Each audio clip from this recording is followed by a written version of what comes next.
Shalom bien-aimé, c'est encore le mercredi. Je pense qu'avec le temps, vous apprenez à dire ces mots-là en lingala. Malakisi, ça veut dire étude ou bien apprentissage ou bien enseignement simplement. Alors nous sommes ce mercredi, donc tous les mercredis à Fil la Cité d'Exaucement, il est question d'enseignement, les moments où le Saint-Esprit nous enseigne.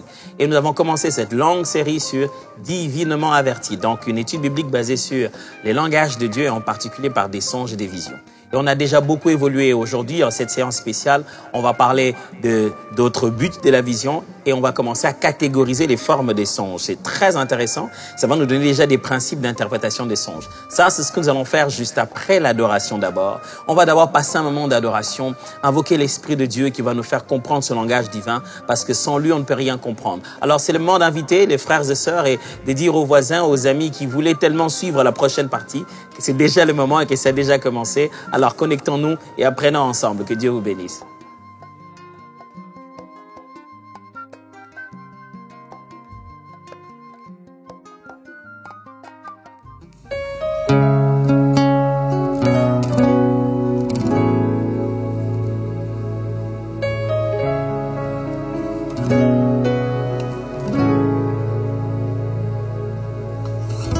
Plus j'avance avec mon Dieu, plus ça devient glorieux. Les écailles tombent de mes yeux. Tu m'apprends à te connaître. Par ta parole je me sens renaître. Nulle part ailleurs je ne peux mieux être. Plus j'avance avec mon Dieu, plus ça devient glorieux. Les écailles tombent de mes yeux. Tu m'apprends à te connaître. Par ta parole je me sens renaître. Nulle part ailleurs je ne peux mieux être.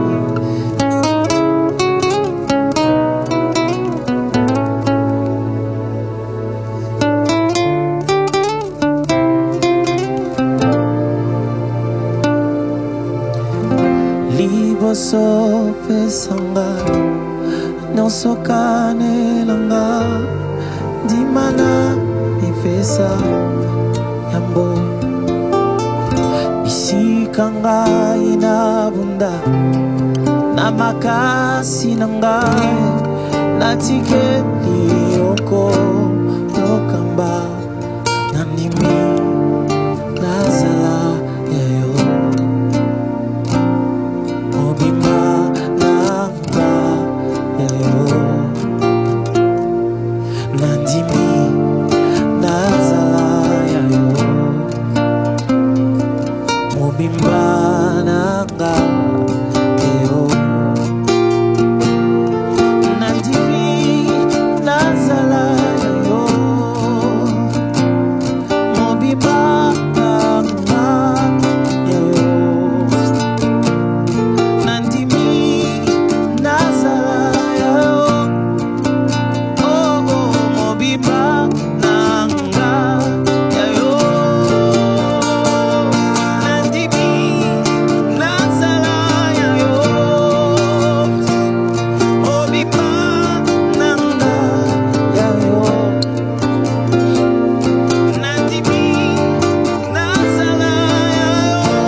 ça devient glorieux et j'ai accepté de devenir tout à toi, m'offrir à toi. J'ai accepté, j'ai dit oui, vas-y, fais-le. Je veux devenir comme tu dis que je dois être. Oh, je veux devenir comme tu dis que je dois être. Je veux entrer dans les mystères de ton cœur, partager les secrets de ton esprit. Alléluia. Te connaître tel que tu es, partager ce qu'il y a de glorieux à tes pieds. Plus j'avance à toi, plus j'avance vers toi, plus ça devient glorieux. Les choses que tu ne disais à personne, alors tu me les dis et tu dis chut, ne les dis à personne. Je partage le secret de Dieu, du Dieu éternel. Oh, oh yeah.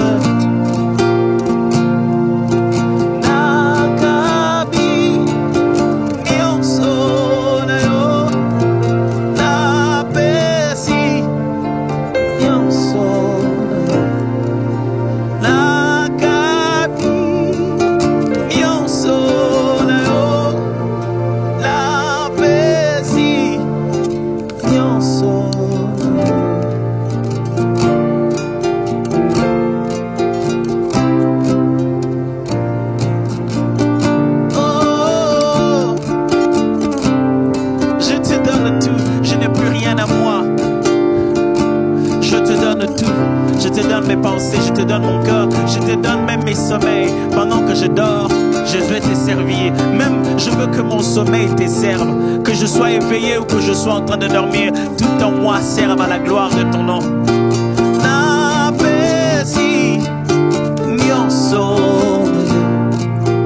nagabi nyonso na yo. Napesi nyonso nagabi nyonso na yo. Napesi nyonso.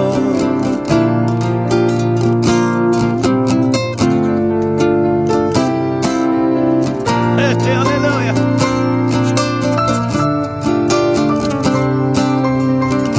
Je me donne tout à toi, je donne tout ce que j'ai, je donne tout ce que je suis, je te donne, reçois tout. Oh, oh.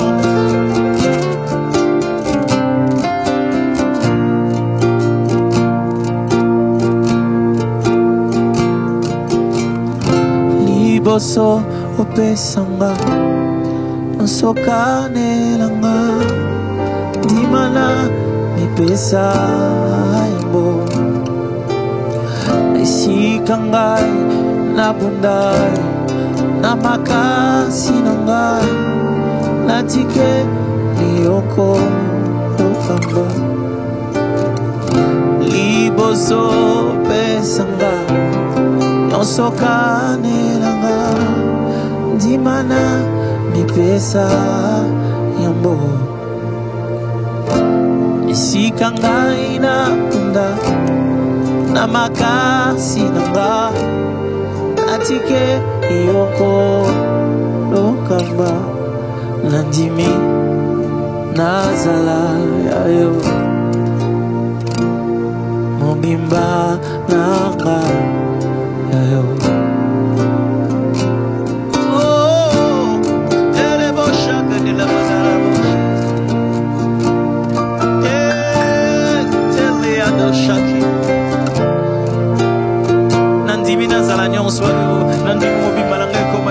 J'ai dit oui à cela.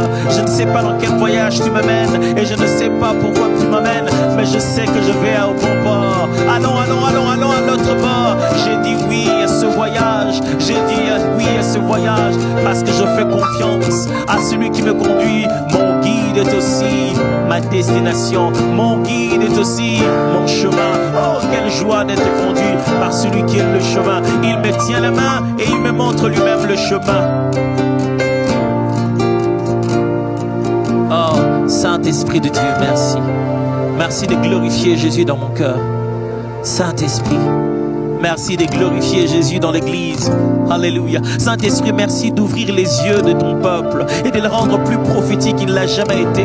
Dans ces dernières heures de la vie, dans ces derniers jours, il faut qu'il soit branché, connecté, sensible, prêt à recevoir, à comprendre, à servir au dessein de Dieu en ce temps particulier. Saint-Esprit, merci de répandre, oui, de te répandre sur l'église et de répandre sur toute chair et de te répandre auprès de tous ceux qui te font confiance. Esprit de Dieu, je te fais confiance. Esprit de Dieu, j'ouvre mon cœur à la manifestation de ta présence qui vient éclairer la réalité de Christ en nous, qui vient peindre la nature de Christ, explorer tous les coins et recoins en hauteur, en grandeur, en profondeur, les aspects de la grandeur de mon roi à qui j'ai donné ma vie. Merci Saint-Esprit de glorifier Jésus en moi. Merci Saint-Esprit de rendre la parole de Dieu claire, limpide, lucide. Merci Saint-Esprit de me plonger dans les profondeurs des méandres de sa gloire. Merci Saint-Esprit d'assurer cette proximité et de nous garder collés. Ouh, Saint-Esprit, merci, merci. Alléluia.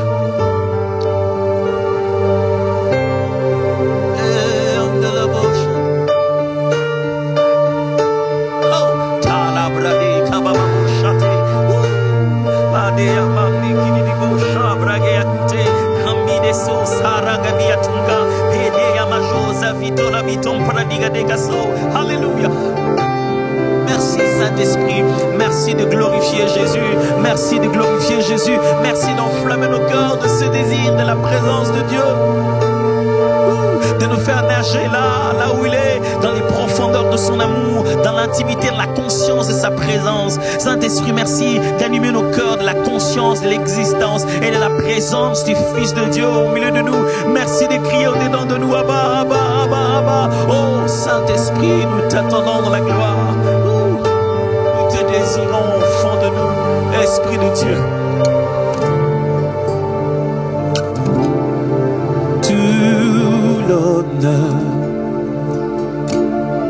la gloire, le pouvoir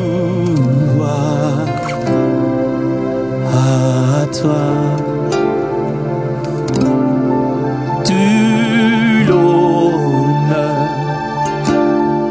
la gloire, le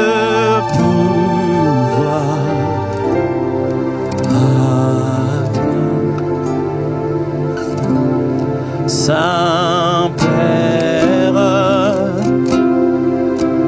nous t'adorons, précieux Jésus, te sauve, Saint-Esprit, nous t'attendons,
sans toi nous ne pouvons pas être divinement avertis, sans toi nous ne pouvons ni voir, ni entendre, ni sentir, ni comprendre, sans toi nous sommes vides et sans vie, déconnectés des réalités spirituelles, sans toi nous sommes que chair et sang.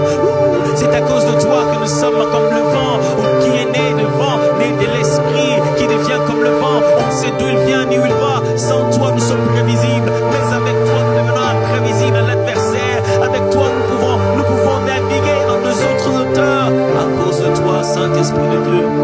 Merci d'habiter dans le cœur de ceux qui croient, merci d'être au milieu de nous aujourd'hui, merci de guider ce temps, merci de remplir nos cœurs de la soif des choses élevées, merci d'enflammer nos esprits, le désir de la présence de Dieu.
Le Saint-Esprit,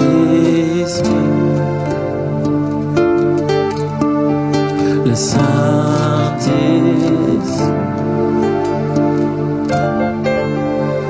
Dans les derniers jours, dit le Seigneur, je répandrai de mon esprit sur toute chair. Vos fils et vos filles prophétiseront, et vos jeunes gens auront de visions. Le Saint-Esprit,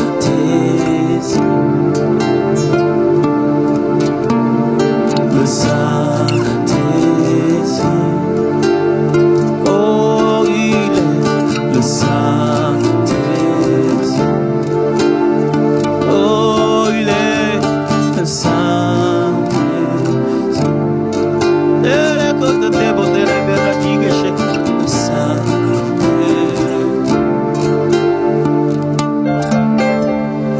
le Saint-Esprit,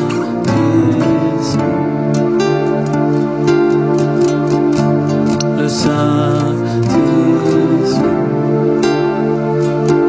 oh le Saint-Esprit, le Saint-Esprit,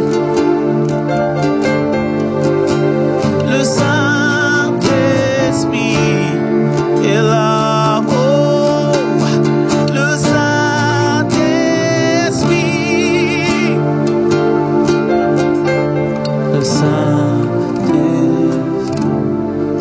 Pendant un moment, parle en d'autres langues et prie que l'Esprit te remplisse glorieusement et que l'enseignement de ce soir, tu le suives différemment parce qu'il veut te parler aussi différemment.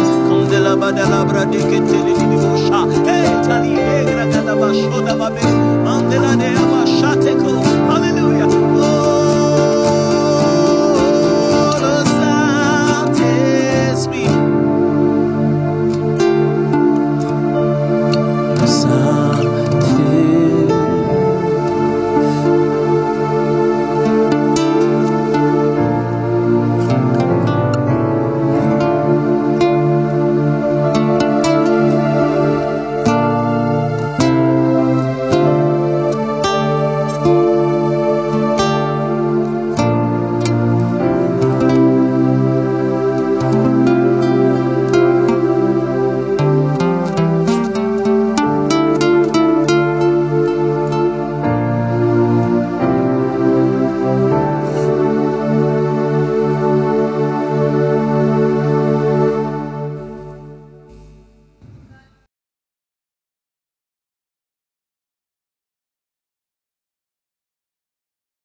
Voilà, après ce moment d'adoration et d'invocation à la présence de l'Esprit, allons tout de suite à la parole de Dieu. Vous vous souvenez que la dernière session, j'ai dû parler des buts, les raisons pour lesquelles Dieu donne des songes. Et je m'étais limité à quelques buts et j'ai promis qu'aujourd'hui, on allait continuer ces buts avant d'étudier les catégories des songes. Donc voilà un peu le schéma d'aujourd'hui. On va apprendre quelques autres buts et puis on va apprendre des principes très importants autour de la façon dont Dieu nous parle et pourquoi il nous parle. Et puis nous allons commencer et nous allons apprendre des catégories pour que le prochain mercredi, on ait le temps de commencer maintenant à étudier type de songes et les principes d'interprétation. Alors, quel est l'autre but pour lequel Dieu nous parle par des songes? Dieu nous parle par des songes pour révéler sa volonté. Donc, révéler la volonté de Dieu. Dans Genèse chapitre 28, à partir du verset 11 jusqu'au verset 22, si vous voulez lire, il s'agit de l'histoire de Jacob, justement, qui reçoit la vision de l'échelle, comme on l'appelle. Il reçoit cette vision dans Genèse chapitre 28, verset 11 à 18. Il arriva dans un lieu où il passa la nuit, car le soleil était couché. Il prit une pierre dont il fit son chevet, et il se coucha dans ce lieu-là. Il eut un songe. Et voici, une échelle était appuyée sur la terre, et son sommet touchait au ciel. Et voici, les anges de Dieu montaient et descendaient par cette échelle. Et voici l'Éternel s'était au-dessus d'elle. Et il dit, je suis l'Éternel, le Dieu d'Abraham, ton père, le Dieu d'Isaac. La terre sur laquelle tu es couché, je la donnerai à toi et à ta postérité. Ta postérité sera comme la poussière de la terre. Tu t'étendras à l'Occident, à l'Orient, au septentrion et au Midi. Et toutes les familles de la terre seront bénies en toi et en ta postérité. C'est cette vision ou ce songe que Jacob reçoit ici. Le but, c'est que Dieu va révéler sa volonté. Le monsieur est en train de quitter un voyage pour aller vers un autre, donc il fuit la colère de son frère, il s'en va vers son oncle. Là, en plein milieu de son grand déboire, de son grand désordre de la vie, Dieu révèle sa volonté. Il dit, voilà, tu sais, ici, je te donne rendez-vous. Tu reviendras ici, en fait, ici, tu bâtiras toute une nation pour moi et donc ta postérité va éclore en cet endroit. Donc, Dieu nous donne des songes pour nous révéler sa volonté. Qu'est-ce que lui, il veut? Dieu peut nous révéler sa volonté, même à un moment où nous, on n'est pas, je veux dire, on n'est pas prêt, ou non seulement qu'on n'est pas prêt, on n'est même pas, je vais le dire, digne, si je dois le dire ainsi. On peut être en plein milieu de nos erreurs et à ce moment-là, Dieu nous montre sa volonté, qu'est-ce que lui, il veut. Et il peut utiliser les songes pour ça. Autre but, Dieu nous montre des songes, nous donne des songes pour nous encourager. Et vous devez savoir que quand Dieu nous encourage à travers des songes, ce n'est pas toujours des songes que nous recevons. Ça peut être des songes que les gens reçoivent en notre faveur. Dans l'exemple de Juge chapitre 7, versets 13 à 15. Gédéon arriva et voici un homme racontait à son camarade un songe. Il disait, j'ai eu un songe et voici un gâteau de pain d'orge roulé dans le camp des Madians. Il est venu heurter jusqu'à la tente et elle est tombée. Et il a retourné sens dessus, dessous, et elle a été renversée. Son camarade répondit, dit, ce n'est pas autre chose que l'épée de Gédéon, fils de Joas, homme d'Israël. Dieu a livré entre ses mains Madian et tout le camp. Lorsque Gédéon eut entendu le récit du songe et son explication, il se prosterna, revint au camp d'Israël et dit, levez-vous, car l'Éternel a livré entre vos mains les camps des Madians. Dieu voulait encourager ce jeune homme, Gédéon. Vous savez, Gédéon, depuis le jour de son appel, quand Dieu l'appelait, il avait toujours ces petites hésitations. Il a fait l'épreuve de toison, comme on dit. Il donne des épreuves à Dieu. Si c'est toi, que ça fasse ça. Demain, si c'est toi. Les jeunes hommes, il avait beaucoup d'hésitations. Et cette fois-ci, ils sont presque prêts, ils doivent descendre. Mais Dieu, sans ça, on lui dit, OK, prends d'abord quelqu'un, descendez d'abord au camp des Madianites, allez en cachette. J'ai quelque chose pour toi là-bas. Il descend pendant qu'il est à côté d'une tente et il entend deux militaires en train de se parler. L'un d'entre eux a un songe, il raconte à l'autre. Et on lui donne l'explication. Et l'issue de cette explication, c'est qu'ils sont conscients que Dieu a livré leur camp, eux les Madianites, justement à Gédéon. Gédéon avait peur des gens qui avaient peur de lui. L'Éternel avait déjà envoyé la terreur de Gédéon auprès du peuple, mais Gédéon lui-même n'arrivait pas à capter ça. Et Dieu lui dit, écoute, même tes ennemis ont capté déjà qu'ils sont perdants. Alors je vais t'envoyer chez eux pour que tu puisses savoir qu'eux-mêmes ont perdu. C'est pourquoi des fois, Dieu, pour nous encourager, des fois, il va utiliser même nos adversaires, même les personnes que nous craignons, d'autres personnes que nous, il leur donne des songes. Et quand ils nous en parlent, toi-même, tu comprends l'explication, tu dis, j'ai compris. Maintenant, je suis encouragé, je sais ce que je dois faire. Alors Dieu utilise des songes aussi pour encourager. Pourquoi alors Dieu utilise encore des songes ? Si c'est pour révéler sa volonté, si c'est pour encourager, nous encourager, il utilise aussi les songes pour révéler l'avenir. C'est-à-dire dire les choses qui vont venir, nous donner un message de l'avenir. Dans Genèse chapitre 37, versets 5 à 10, Joseph eut un songe, il les raconta à ses frères, qui les haïrent encore davantage. Il leur dit, écoutez donc ce songe que j'ai eu. Nous étions à lier des gerbes au milieu des champs. Et voici ma gerbe s'éleva et s'étend debout. Et vos gerbes l'entourèrent et se prosternèrent devant elle. Ses frères lui dirent, est-ce que tu régneras sur nous? Est-ce que tu nous gouverneras? Et ils haïrent encore davantage à cause de ses songes et à cause de ses paroles. Il eut un autre songe. Il raconta à ses frères. Il dit, j'ai eu encore un songe. Et voici le soleil, la lune et 11 étoiles se prosternaient devant moi. Il le raconta à son père et à ses frères. Son père le réprimanda et lui dit, que signifient ces songes que tu as eus? Faut-il que nous venions, moi, ta mère, tes frères, nous prosterner en terre devant toi?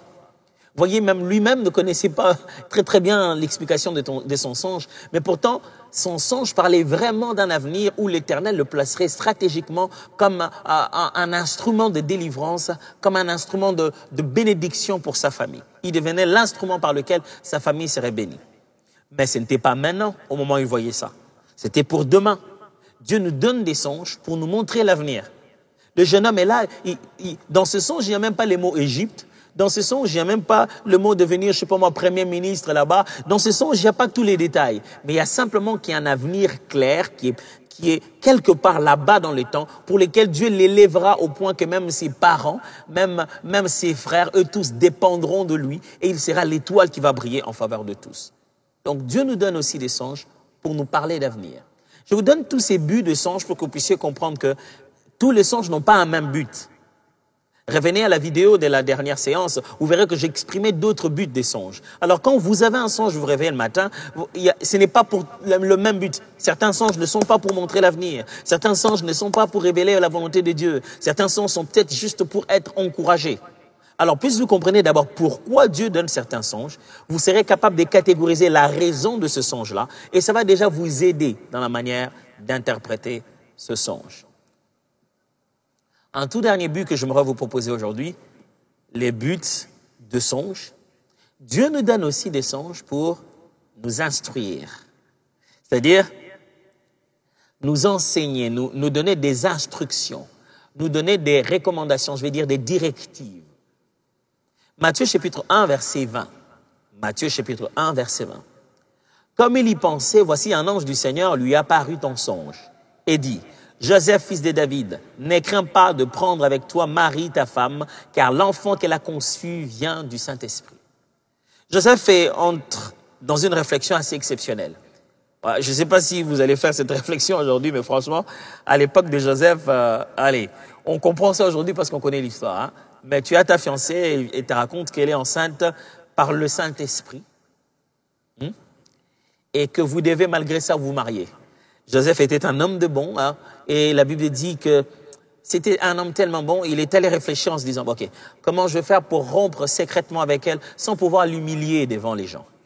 Pendant qu'il réfléchissait à ça, pendant que c'était ça la chose qu'il y avait dans son cœur, l'Esprit de Dieu lui est apparu en songe.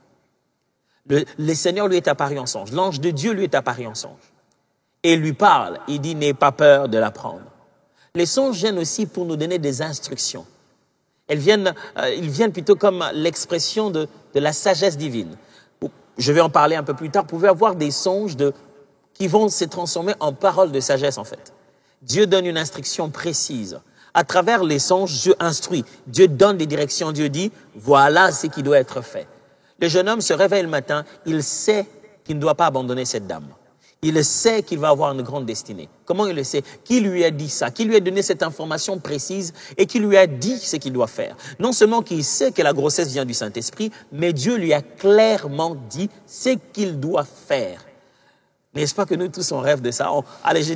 On pense nous tous qu'il faudrait que Dieu nous donne un songe pour nous dire ce qu'il doit faire, ce que nous devons faire. Tous les songes ne viennent pas avec le but d'instruction.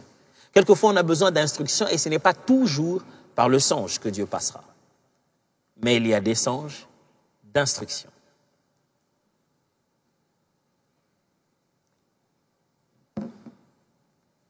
Parlons maintenant de certains principes spirituels concernant le langage de Dieu. Pourquoi Dieu nous parle de façon assez générale. Je pensais bien de revenir sur ce principe parce qu'il peut vraiment nous aider dans notre relation personnelle avec Dieu. Retenez-les très bien, j'en ai pris que quelques 7 principes et puis après quoi je vais vous parler des catégories des songes et bien commencer à vous expliquer cela. Premièrement, les prophétiques, pardonnez-moi, avant le prophétique, Dieu nous a souvent parlé pour la prière et nous avons pris cela pour la proclamation. Je répète, Dieu nous a souvent parlé, nous, pour la prière et nous avons pris cela pour la proclamation. C'est-à-dire que Dieu, il nous parle pour nous dire que nous devons prier, pour nous prévenir et nous associer à la prière. Et nous avons pris ça comme quelque chose qu'il nous a dit pour aller dire.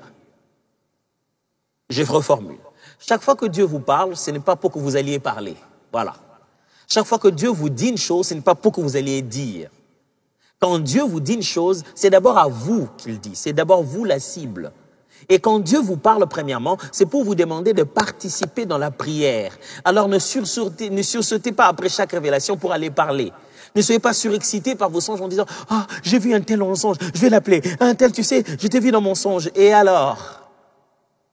Pourquoi il ne pouvait pas rêver lui-même son songe? Pourquoi c'est venu chez toi? Est-ce que tu ne penses pas que Dieu te cible toi d'abord dans cette affaire? Certainement, à un moment venu, tu seras un instrument. Mais quand Dieu te parle, il te parle d'abord pour la prière et non pour la proclamation. Ne nous précipitons pas à raconter nos songes. Ne nous précipitons pas à dire ce que Dieu nous a dit. Réagissons d'abord à Dieu. Vous savez, se précipiter à raconter son songe, c'est un peu comme si Dieu vous parle et vous allez voir le sacrificateur Élie.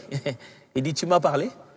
Il dit, non, rentre, c'est pas moi qui te parle, jusqu'à ce que tu perçoives bien la voix.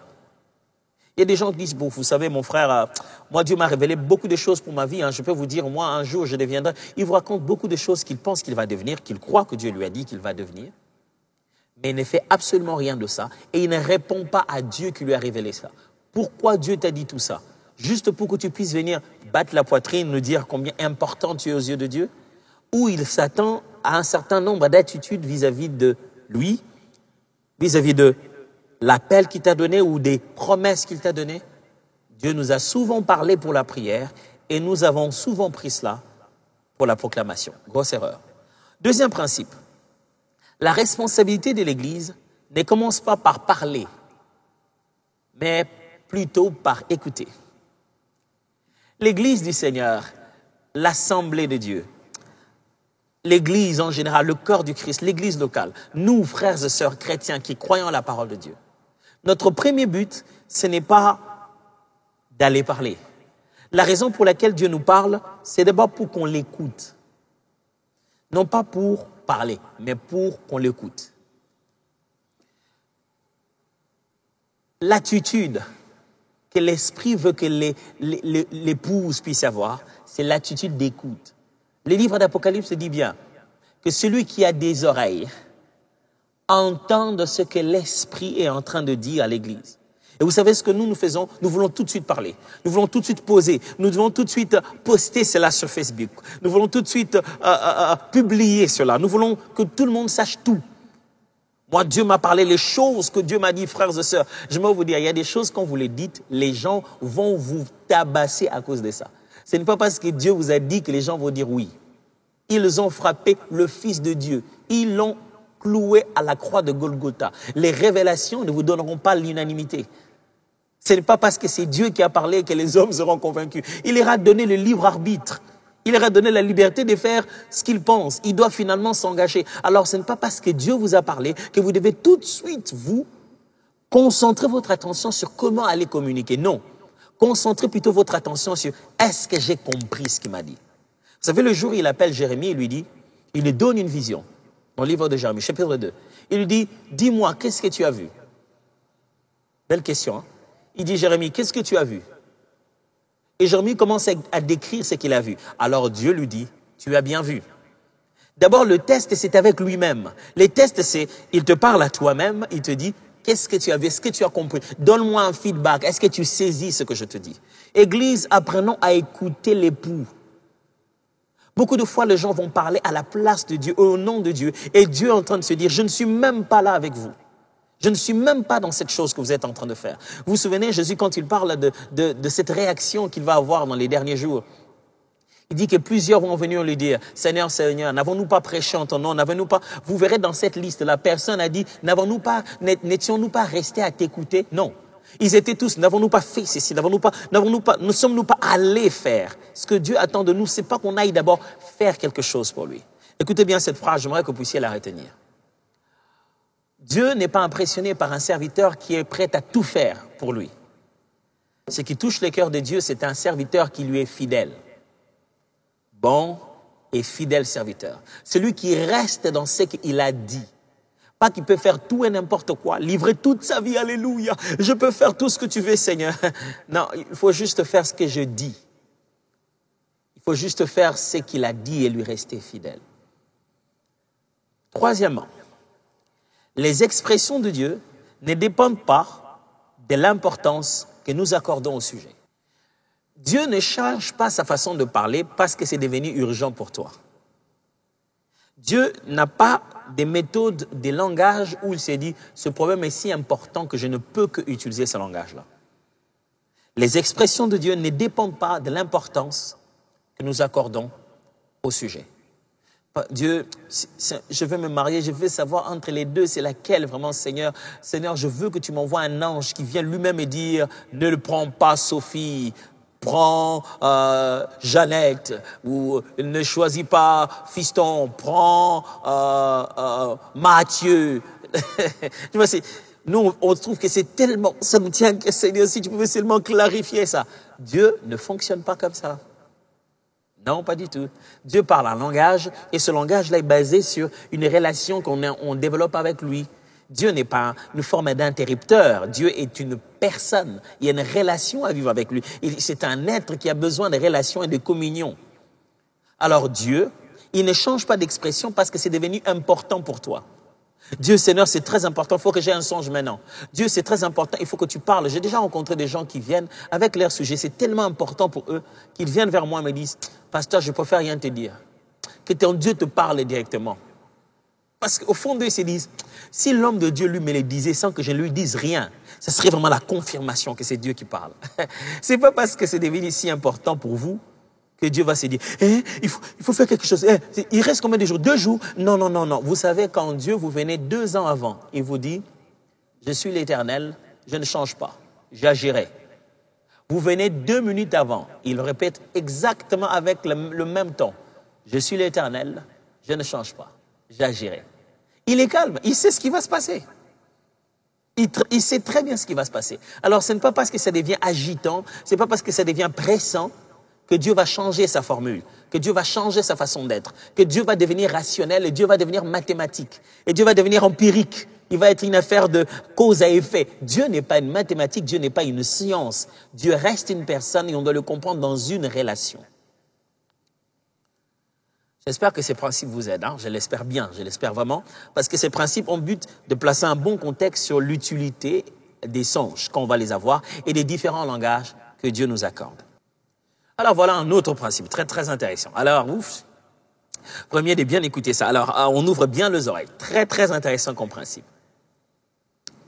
Le prophétique se fait en 3 phases, vous devez bien retenir cela. Le prophétique se fait en 3 phases. Lesquelles? Révélation, interprétation, application. Je répète, révélation, interprétation et application. La manifestation prophétique, le contact de Dieu, la manière dont Dieu nous fait découvrir son cœur ou son monde spirituel, si je dois appeler ça, la manière dont Dieu nous permet d'accéder à l'invisible, la façon dont on le perçoit jusqu'à la façon dont on le livre passe par 3 étapes. Dieu nous donne la révélation. Je vais vous expliquer le mercredi prochain, la différence qu'il y a entre révélation et information. Des fois, on est dans une réalité prophétique, quelqu'un débite des informations et on pense qu'il est en train de dire des révélations. Alors, mais quand Dieu vous donne une révélation, il vous permet de percevoir son cœur et sa pensée pour un individu ou pour une situation. Il peut le faire de manière assez énigmatique, il donne des symboles, il fait des façons de faire, il trouve des méthodes. Quand vous percevez la révélation, prochaine étape, vous devez interpréter cela. Ça peut avoir été des symboles, ça peut avoir été des signes, ça peut avoir été des sensations. Vous passez par une étape au niveau de votre esprit et de votre connaissance d'interprétation.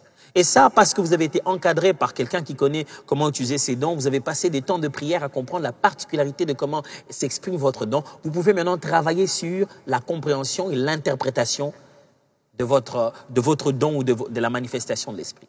Quand vous avez interprété les signes, les couleurs, les actes, tout ça, vous avez compris que Dieu veut dire ça, alors vient l'application. À quoi ça va servir? Dieu dit ça, pourquoi? Pour que la personne fasse quoi? J'ai vu des gens s'élever et dire, mon frère, Dieu me montre que d'où tu viens de quelque part et dans 3 jours, ton père va mourir. Le Seigneur m'a montré qu'il va mourir. Ok.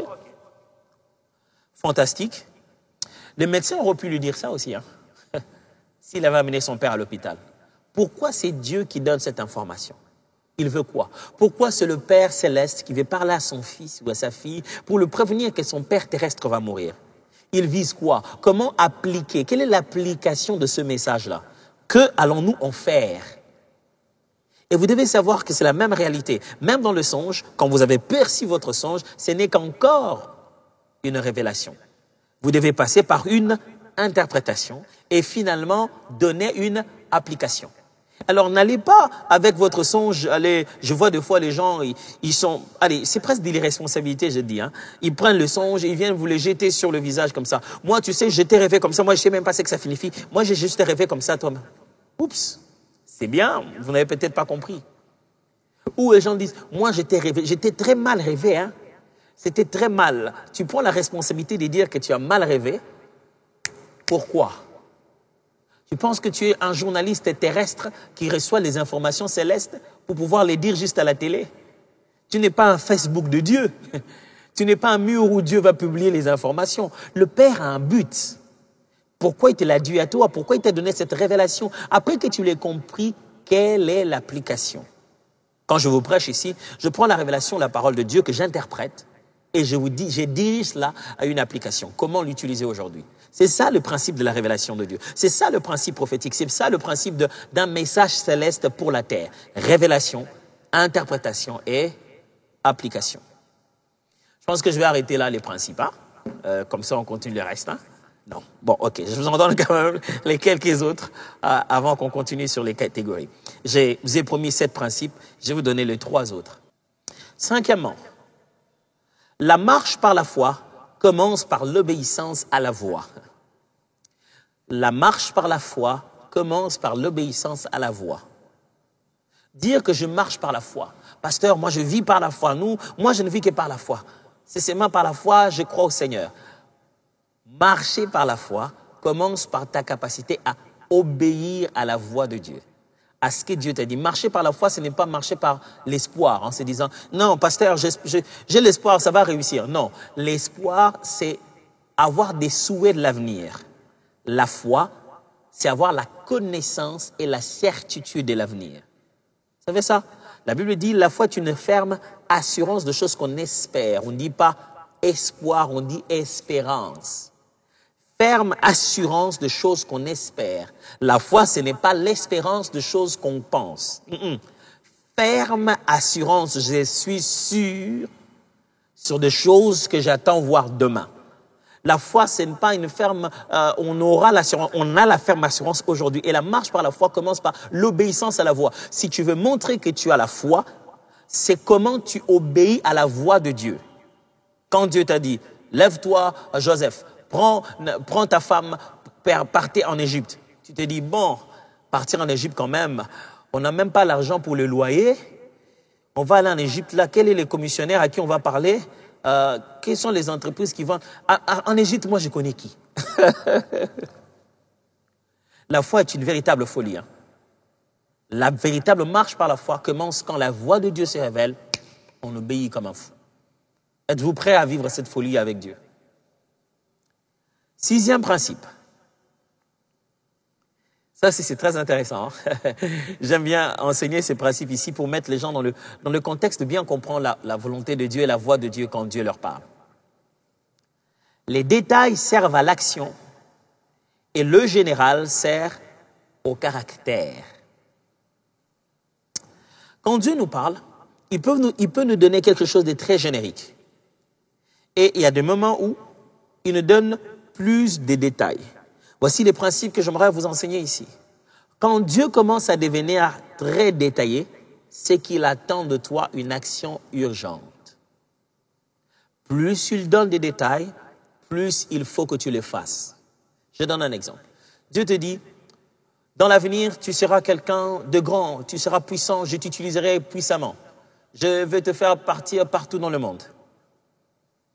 Très générique. J'ai entendu ça, je devais avoir 12 ans. Quand tu avances, Dieu te dit, je veux que tu apprennes l'anglais. Ça commence à devenir spécifique. Ce n'est pas, je t'utiliserai dans le monde. Non.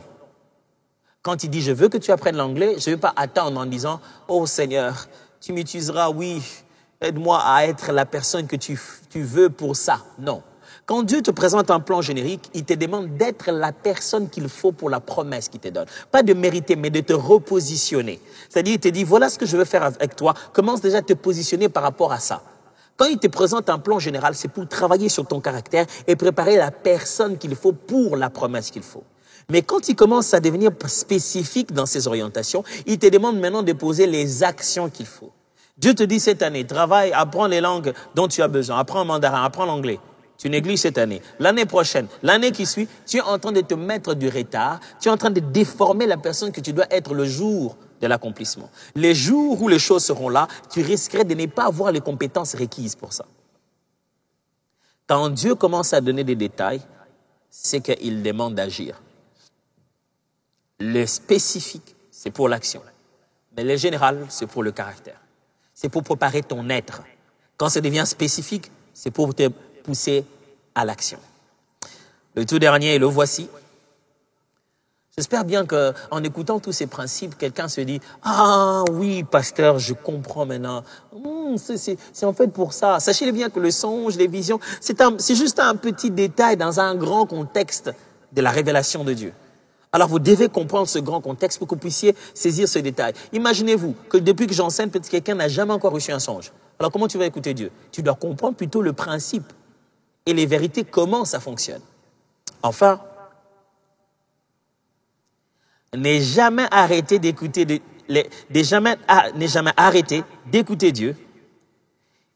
et de prétendre qu'on a tout compris. Ne jamais s'arrêter d'écouter Dieu et prétendre qu'on a tout compris. Quand Dieu nous parle, on a généralement cette prétention. Je connais des gens qui ont entendu Dieu il y a 3 ans qui se disent « Moi, je sais très bien les choses qui vont se passer. » Oh, non, attention. Il y a 2 types de volonté de Dieu, je vous ai déjà expliqué ça. Ce qu'on appelle la volonté, le dessein de Dieu, la volonté parfaite, le bouléma de Dieu, qui ont les éléments génériques de l'univers. C'est clair, le monde ne devient pas meilleur, il est en train de se détruire. Les fils de l'homme arrivent, l'antichrist se manifeste, nous allons partir. Tout ça, c'est connu, c'est déjà fixé, on ne peut plus rien changer. Il y a aussi ce qu'on appelle le téléma de Dieu, c'est-à-dire sa révélation, sa volonté individuelle pour la personne. Cette volonté pour laquelle il dit « J'ai mis devant toi le bonheur, j'ai mis devant toi 2 chemins, choisis ceci ». Il y a 2 possibilités.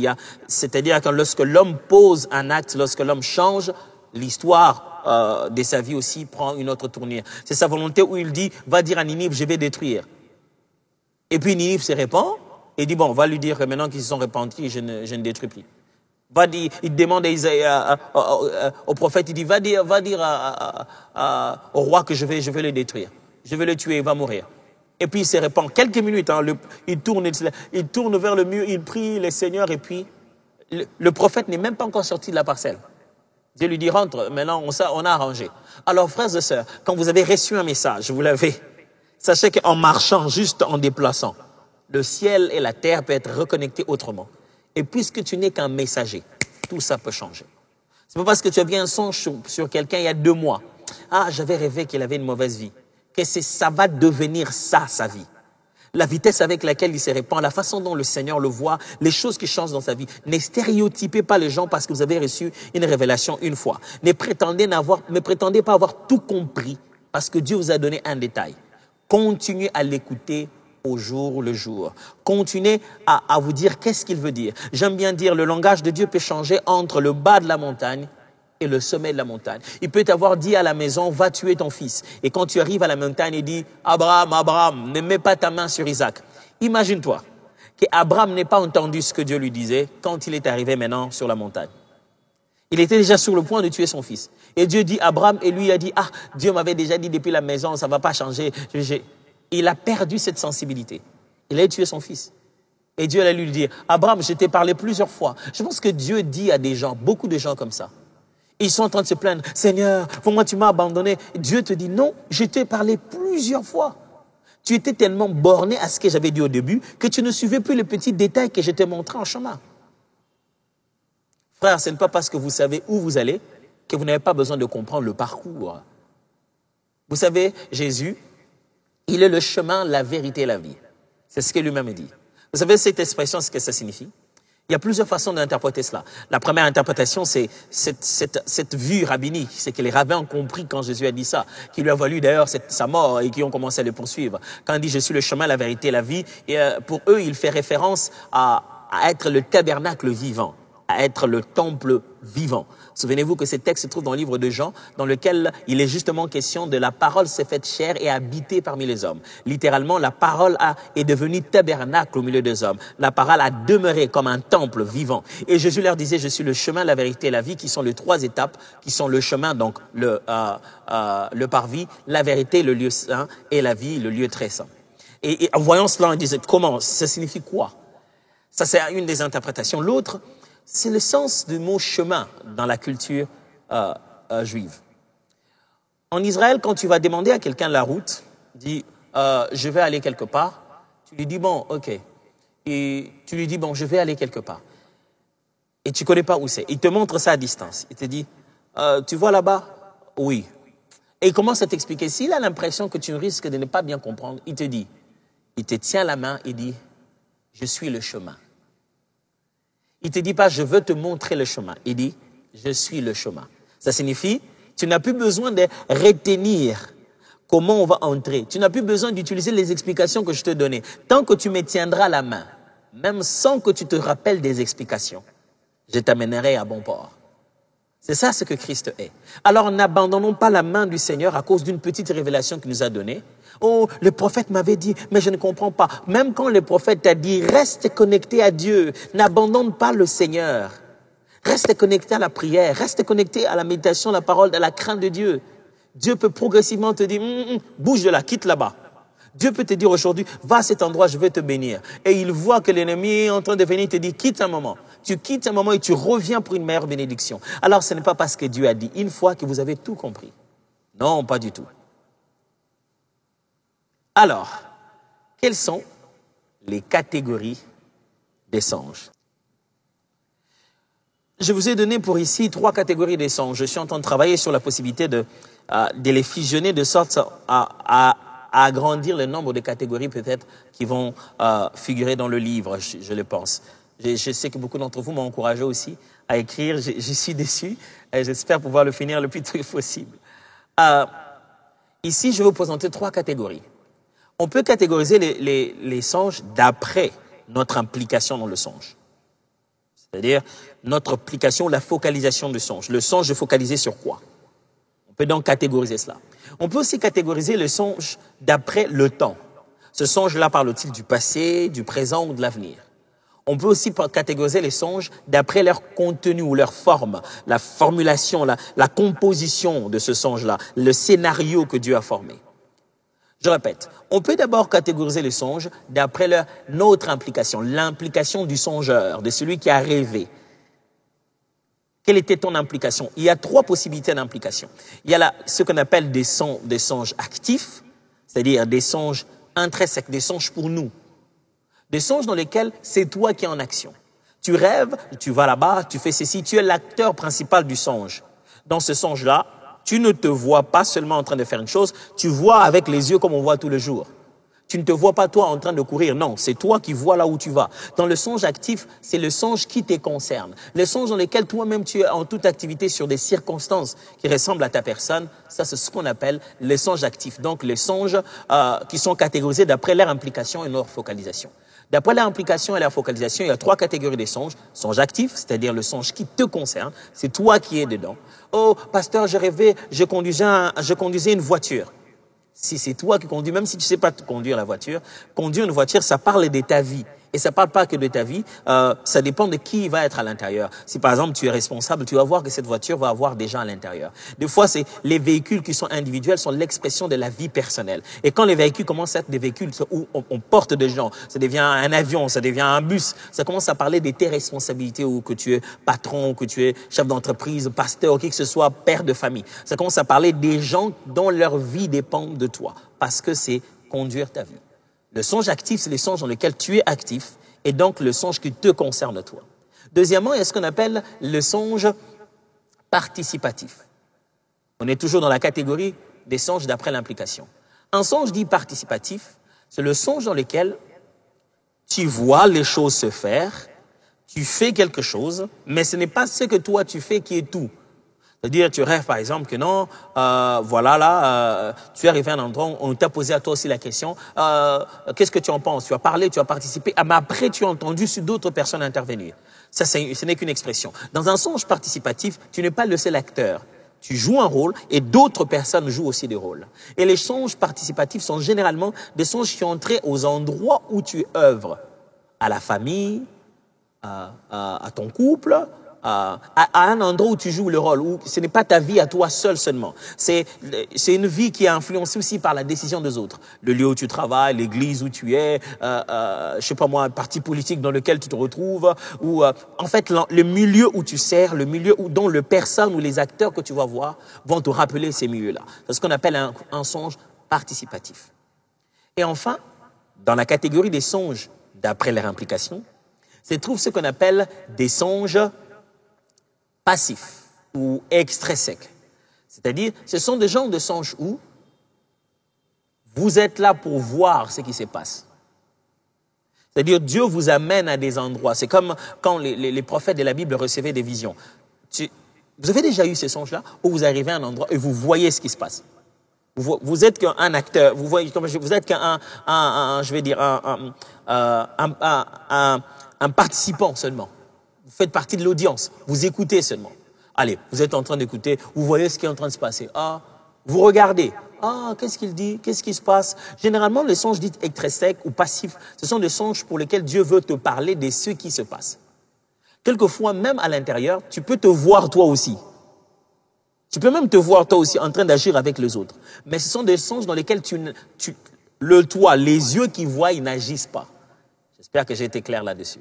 C'est-à-dire, les yeux par lesquels tu vois n'agissent pas. Donc, toi qui vois le songe, tu n'es pas en action. Tu es en train de voir les choses qui se passent. Très souvent, les songes extrinsèques ou les songes passifs sont le genre de songes où Dieu nous parle des autres, de la vie des autres, du pays, de l'église, des choses d'autres personnes très loin du monde. Il peut te donner un songe même apocalyptique, là, dans la forme, un songe de réveil, de donner des visions sur des choses qui concernent d'autres personnes. Et à ces choses-là, tu es généralement passif. Ton implication a un degré de passivité. Donc, d'après la catégorie des songes, d'après leur implication, vous avez les songes actifs, vous avez les songes participatifs et les songes passifs. D'après la catégorie, deuxième catégorie, la catégorie d'après le temps. D'après le temps, c'est-à-dire le songe là, quelle est son utilité? Je l'ai rêvé aujourd'hui, c'est pour que je fasse quoi? Est-ce que ça me parle de l'avenir? Est-ce que ça me parle du passé? Ou ça me demande une action présente? Bien sûr, il y a donc ces trois genres de songes. Il y a des songes qu'on appelle des songes pour le passé. Je vais les expliquer à la prochaine session en détail. Vous avez par exemple des songes de discernement, des songes de connaissance, où Dieu vous parle d'un événement passé ou de quelque chose qui s'est passé comme l'expression d'un don de discernement pour que vous compreniez un détail important qui influence l'avenir ou qui influence le présent. Il y a des songes qu'on appelle les songes pour le présent. Vous avez par exemple des songes d'éveil, des songes que vous avez juste à votre réveil. Ne vous inquiétez pas, je ne vais pas vite, c'est ça ce que je vais parler à la prochaine session. Je vais faire expliquer chacun de ces songes-là et donner des principes d'interprétation. Donc, ici, je suis en train d'énumérer leur catégorisation. Donc, vous avez par exemple des songes d'éveil, des songes de décision, des songes d'encouragement, des songes énigmatiques, des songes audibles. Et vous avez ce qu'on appelle aussi des songes pour le futur. C'est-à-dire des songes d'avertissement, des songes directionnels, des songes récurrents, des songes qui se répètent en fait, qui sont en fait une clé pour l'avenir. Et enfin, d'après la catégorisation, d'après le contenu et la forme. C'est-à-dire la manière dont le songe est fait, la réalisation. Si c'était un scénario, un réalisateur a fait, c'est d'après la forme. Et maintenant là, est-ce que c'est un film d'action, un film romantique? Voilà, c'est dans ça que tu es. Si ce songe est un songe, c'est dans ça que tu es maintenant. Alors, dans le songe, qu'on appelle catégorisé d'après leur contenu et leur forme, vous avez beaucoup de types de songes. Vous avez ce qu'on appelle par exemple des songes allégoriques. Et vous avez des songes qu'on appelle des songes symboliques. Je vous expliquerai plus tard la différence entre l'allégorie et les symboles dans ce contexte. L'allégorie est une forme symbolique, mais c'est une figure de style bien particulière et je vais en parler plus tard. Des songes scellés. Les songes scellés, ce sont les types de songes où le contenu, vous ne le comprendrez jamais.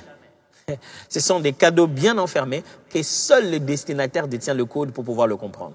C'est-à-dire, Dieu peut vous donner un songe de quelqu'un, vous vous battez, vous expliquez tous les principes que le pasteur a enseigné, mais vous ne comprenez rien. Vous allez juste lui raconter à lui-même, il dit, je comprends très bien. Vous savez, Dieu est très discret. Des fois, il garde les informations, les gens, même quand il t'a donné les songes, mais tu ne comprends pas dans quoi tu es. Tu le dis librement, mais lui, il sait dans quoi tu es. Il y a aussi des songes qu'on appelle des songes eschatologiques, des songes où Dieu ne fait que renforcer les messages de son retour. Et il y a des songes de vocation aussi, où Dieu t'appelle. Alors, parce qu'il veut t'appeler à quelque chose, il te donne des symboles assez spéciaux. Ce n'est pas parce que le monde va être détruit, non, mais c'est simplement parce qu'il veut te montrer ta mission en tant qu'appelé de Dieu. Alors, j'espère qu'aujourd'hui, chacun d'entre nous a pu recevoir quelque chose. J'ai catégorisé les songes et j'ai donné 7 principes qui peuvent bien vous expliquer comment Dieu parle. Et j'ai parlé aussi des quelques autres buts que j'avais laissés, les buts du songe.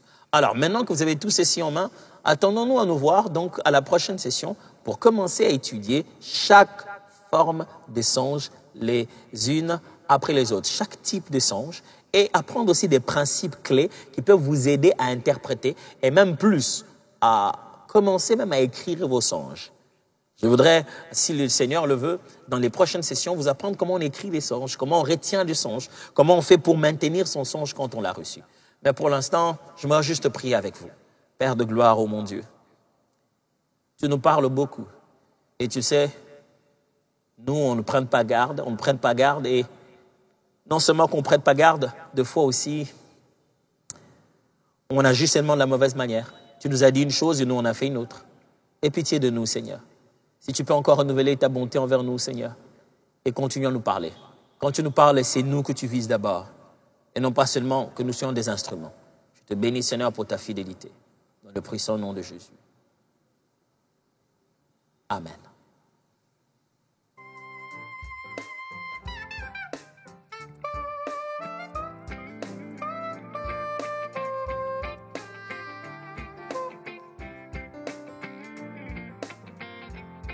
Gloire à Dieu, c'était là tout ce que les Seigneurs voulaient nous dire pour aujourd'hui. On espère qu'à la prochaine session, vous serez encore nombreux pour continuer à suivre et à apprendre. N'hésitez pas à déposer vos questions. Eh bien, par la force du Saint-Esprit, par sa grâce et son inspiration, on pourra répondre aux questions que nous pourrons répondre et pourquoi pas certaines interprétations si le Saint-Esprit nous en donne la connaissance et la compréhension.